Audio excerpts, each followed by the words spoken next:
Autopsy give a cause of death? Uh, An official cause of death? Homicide. Cause of death, gunshot wounds to the abdomen, manner of death, homicide.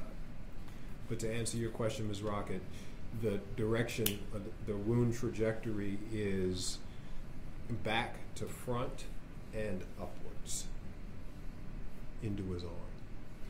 So if you remember from the footage, you know, Mr. Peters at one point was coming forward, and it appears from that description that the gun was fired and that the bullet traveled this way and into his stomach.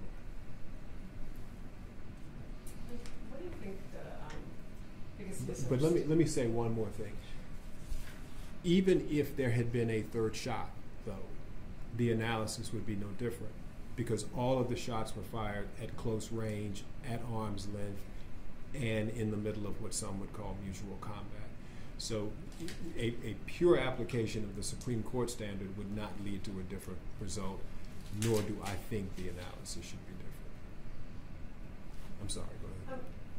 His family has said that they believe he should have been treated as somebody who was having a mental breakdown as opposed to use lethal force. And you talk in the report about how the officer feared for his safety and the safety of others.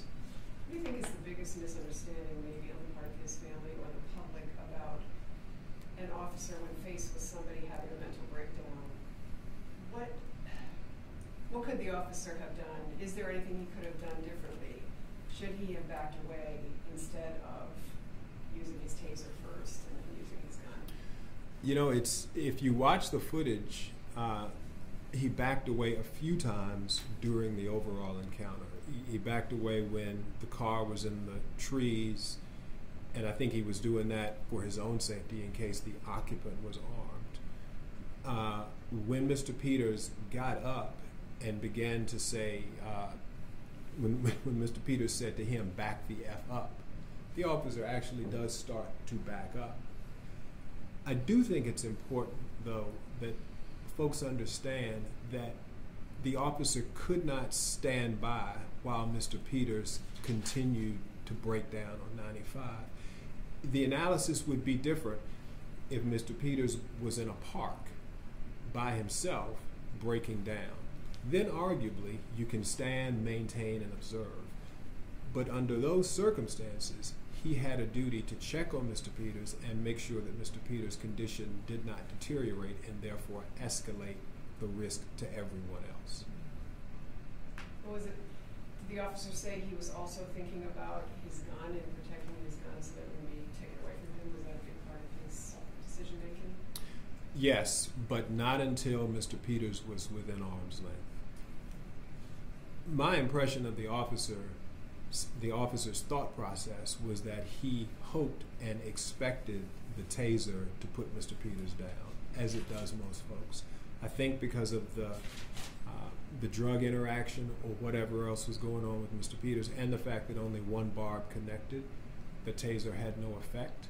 But it was certainly his preference to not use his firearm, which is why he, you know, if you look at the footage, you don't see the gun in his hand while the taser's in his hand. Somehow he managed to switch hands, put the taser away, and get the gun out in time to repel Mr. Peters, and it unfortunately resulted in his death.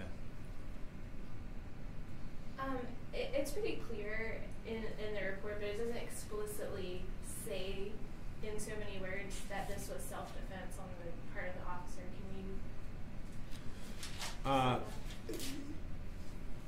You know, we collaborated on the text, and self-defense, and Ms. Croxton and I may have a different perspective on this.